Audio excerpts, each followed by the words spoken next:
नमस्कार दोस्तों, एक बार फिर से स्वागत है आपका हमारे चैनल वायरलेस आईक्यू क्लासेस में।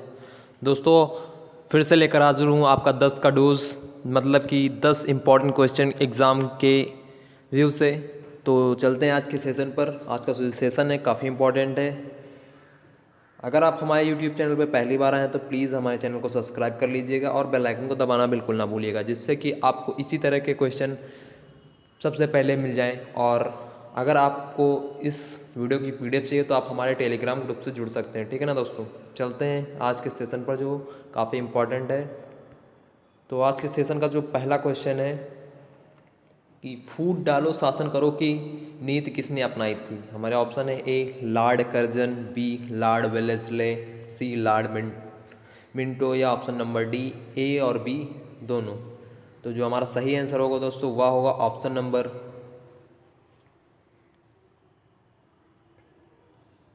ए Lord Curzon.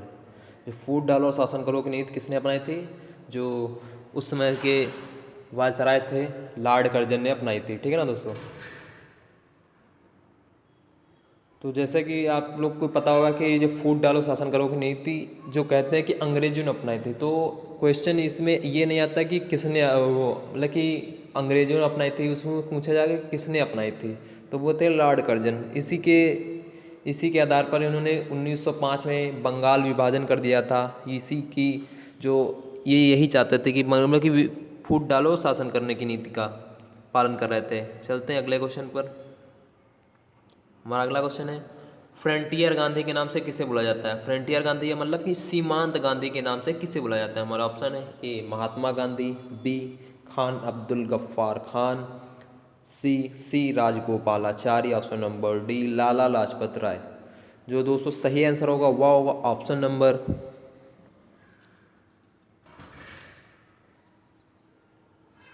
B Khan Abdul Ghaffar Khan. जो फ्रंटियर गांधी या सीमांत गांधी के नाम से खान अब्दुल गफ्फार खान को जाना जाता है, ठीक है ना दोस्तों। जो इनका जन्म हुआ था ये कहाँ हुआ था, ये पेशावर, उस समय के भारत का पेशावर, वर्तमान में पाकिस्तान में जो पेशावर है वहाँ पर हुआ था। और इनका जन्म हुआ था 1890 में, ठीक है ना दोस्तों, 1890 में।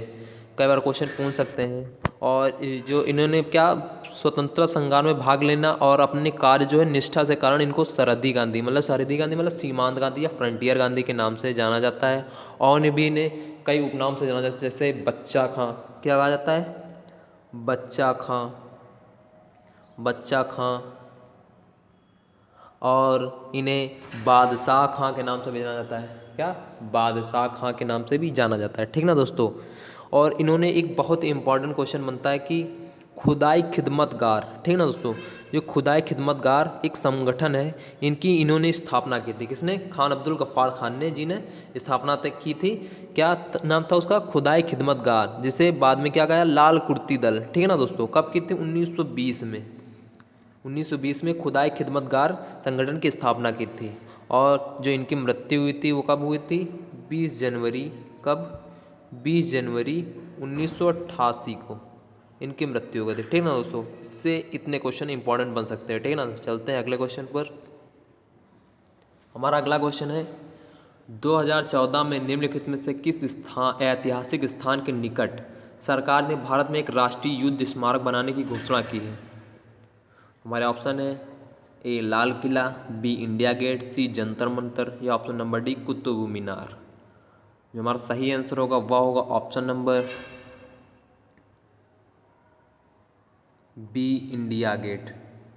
जो राष्ट्रीय युद्ध स्मारक स्थल है वह किस ऐतिहासिक स्थल के पास है, वह इंडिया गेट, जिसे राष्ट्रीय युद्ध स्मारक मतलब जिसे वार मेमोरियल कहा जाता है। ये कहाँ पर है, दिल्ली में। कहाँ पर है, दिल्ली में। और ये इंडिया गेट के पास ही में है। वहाँ पर क्या है, वहाँ पर जो हमारे जो देश की रक्षा करते हुए शहीद हुए जवान हैं उनके नाम को उकेरा गया, ठीक है ना दोस्तों। चलते हैं अगले क्वेश्चन पर। हमारा अगला क्वेश्चन है कि वास्को डी गामा भारत कब पहुंचा। हमारे ऑप्शन है ए 1492, बी 1498, सी 1952, या ऑप्शन नंबर डी 1841। तो सही आंसर होगा दोस्तों वह होगा ऑप्शन नंबर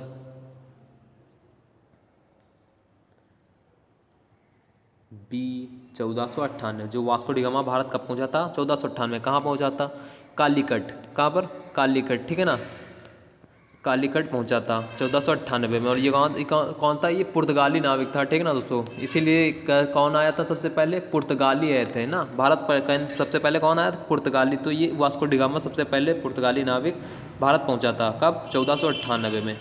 चलते हैं अगले क्वेश्चन पर। हमारा अगला क्वेश्चन है कि लायन कैपिटल, भारत के राष्ट्रीय चिन्ह है लायन कैपिटल, का निर्माण किसके शासन के दौरान किया गया था? हमारे ऑप्शन है ए मुगल साम्राज्य, बी मौर्य साम्राज्य, सी गुप्त साम्राज्य, ऑप्शन नंबर डी बौद्ध जैन काल। तो जो हमारा सही आंसर होगा दोस्तों वह होगा ऑप्शन नंबर बी मौर्य साम्राज्य। जो लायन कैपिटल है वह मौर्य साम्राज्य के दौरान क्या किया था? उसका निर्माण किया गया था। और ये जो किस राजा ने, ये इस मौर्य वंश के राजा अशोक ने इसका निर्माण करवाया था, ठीक ना दोस्तों। लायन कैपिटल है ना, जो वर्तमान समय में भारत का राष्ट्रीय चिन्ह है। जो क्या होता है?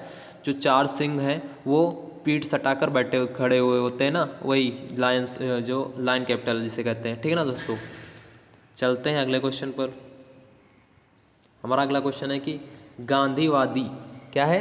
गांधीवादी समाचार पत्र अखबार इंडियन ओपिनियन, क्या है? इंडियन ओपिनियन किस भाषा में प्रकाशित हुआ था? हमारे ऑप्शन है ए गुजराती और हिंदी, बी तमिल और अंग्रेजी, सी ए और बी दोनों, या ऑप्शन नंबर डी उपरोक्त में से कोई नहीं। जो सही आंसर होगा दोस्तों वह होगा ऑप्शन नंबर सी, ए और बी दोनों, ठीक है ना दोस्तों। जो अखबार पत्र था क्या नाम था? Indian opinion. वह कितनी भाषाओं में जारी हुआ था? 4 भाषाओं में। क्या क्या थे वो भाषाएं? तो वह भाषा थी गुजराती, हिंदी, तमिल और अंग्रेजी भाषा में क्या इंडियन ओपिनियन जो समाचार पत्र था वह प्रकाशित हुआ था, ठीक ना दोस्तों। ये समाचार पत्र क्या था? तो ये जो समाचार पत्र क्या था कि ये जो नस्ली भेदभाव था, कहाँ पर? साउथ अफ्रीका में। गांधी जी कहाँ? साउथ अफ्रीका में थे ना उतने समय। तो ये साउथ अफ्रीका में जो नस्ली भेदभाव था उसके खिलाफ लड़ने के लिए समर्पित था, ठीक है ना दोस्तों। क्या? Indian opinion. और इसका जो संपादक था किसने किया था? मनसुख लाल नजर ने इसका संपादक किया था, हैं, ठीक है ना। और प्रमुख आयोजक के रूप में भी कार्य किया। और अन्य संपादक भी इसके रहे हैं। कौन है? Herbert kitchen, Henry Pollock, Albert waste और मणिलाल गांधी, ठीक ना दोस्तों। याद रखना, काफ़ी अच्छा क्वेश्चन बनता है कि इंडियन ओपिनियन, जो इंडियन ओपिनियन है वह क्या है? ये तो एक समाचार पत्र है। कैसा? गांधीवादी समाचार पत्र है, ठीक है ना दोस्तों। इसकी भाषाएं भी क्या है? गुजराती और हिंदी, तमिल और अंग्रेजी। चलते हैं अगले क्वेश्चन पर। हमारा अगला क्वेश्चन है कि मध्य सागर में स्थित, मध्य प्रदेश में स्थित गांधी सागर बांध निम्न नदियों में से किस नदी पर बनाया गया है? हमारे ऑप्शन है ए चंबल, बी नर्मदा, सी तापी या डी सिंधु। तो दोस्तों जो सही आंसर होगा वह होगा option number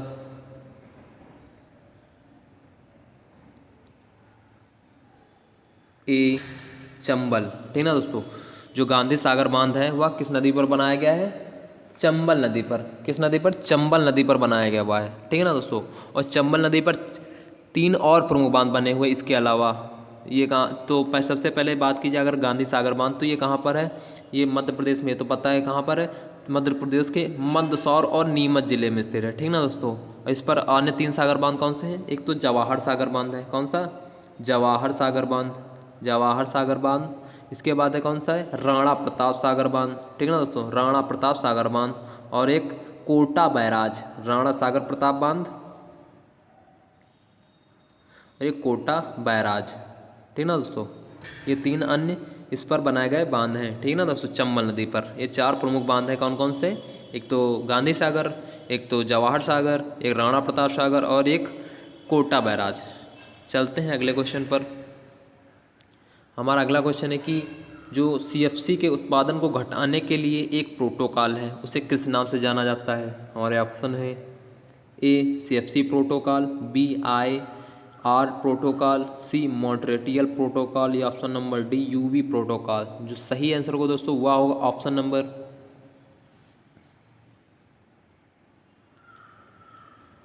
C Montreal protocol, ठीक है ना, मॉन्ट्रियल प्रोटोकॉल, ये CFC के उत्पादन घटाने से है, ठीक है ना। तो मॉन्ट्रियल प्रोटोकॉल क्या है, ये जो या ओजोन परत को क्षीण करने वाली पदार्थ हैं, जैसे CFC है, अन्य गैसें हैं, ठीक है ना, उनको जो क्या है कि जो अंतर्राष्ट्रीय संधि हुई है ना, वो जो क्या है कि ओजोन परत को संरक्षित करने के लिए चरणबद्ध तरीके से उन पदार्थों का उत्सर्जन रोकने के लिए बनाई गई हुई है, ठीक ना दोस्तों। और इस संधि पर हस्ताक्षर के लिए 16 सितंबर 1987, मतलब कि ये जो संधि है ये कब खुली थी, 16 सितंबर 1987 को, ठीक ना, मतलब कि खोल दिया गया था कि इस पर हस्ताक्षर करिए आप। और ये चालू कब हुआ, 1 जनवरी 1989 को इस पर मतलब चालू हो गया, प्रभावी हो गई थी। और इसकी जो पहली बैठक हुई थी कहाँ हुई थी, हेलेंसिंकी, कहाँ, हेलेंसिंकी में। और वो इसके जो इसने 196 देशों ने मान्यता दी गई है, ठीक है ना दोस्तों। इसने 196 देशों को मान्यता दी गई है, ठीक है ना दोस्तों, मॉन्ट्रियल प्रोटोकॉल, ठीक है ना दोस्तों। ये क्या है, ओजोन परत से मतलब कि ओजोन परत को संरक्षित करने के लिए बनाया गया था। चलते हैं अगले क्वेश्चन पर।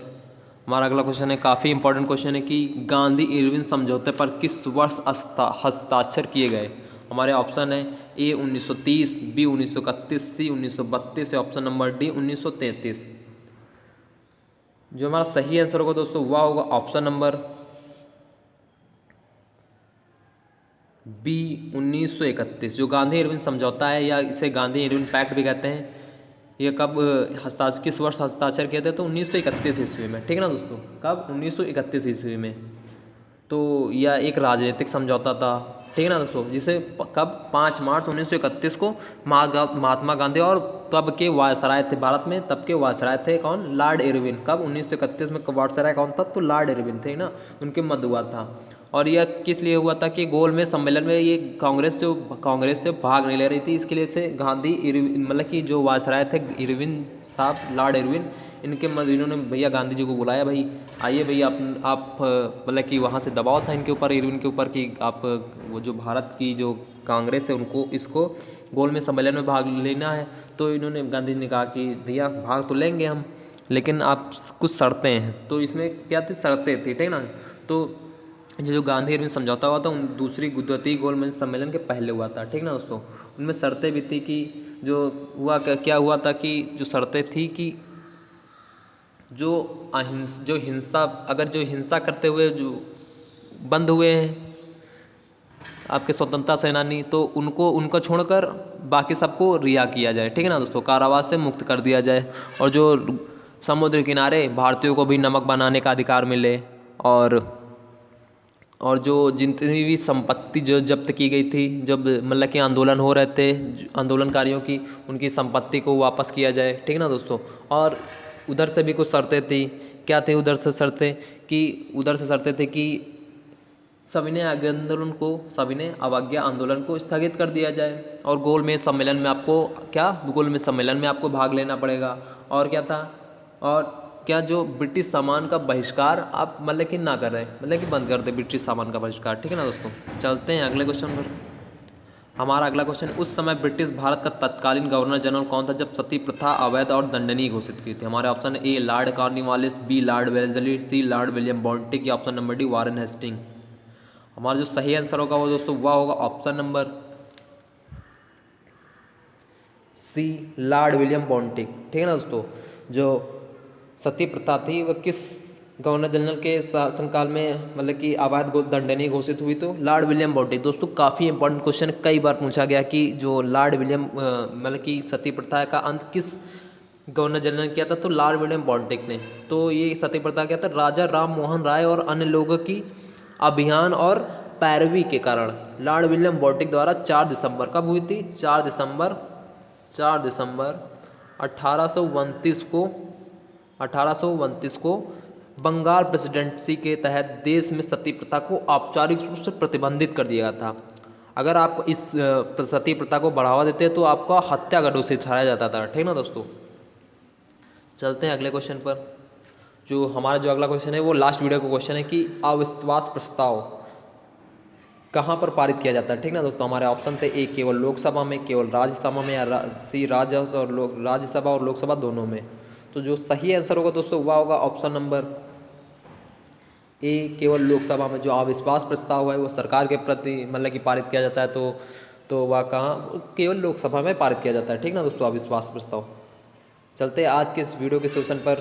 जो आज का वीडियो का क्वेश्चन है कि दूसरी जैन परिषद कहाँ आयोजित की गई थी। हमारे ऑप्शन है 4 नीचे दिए गए। अगर आपको इस क्वेश्चन का आंसर पता है तो आप कमेंट में ज़रूर बताइएगा, और अगर आपको नहीं पता तो मैं अगले वीडियो में इस क्वेश्चन का आंसर बताऊंगा।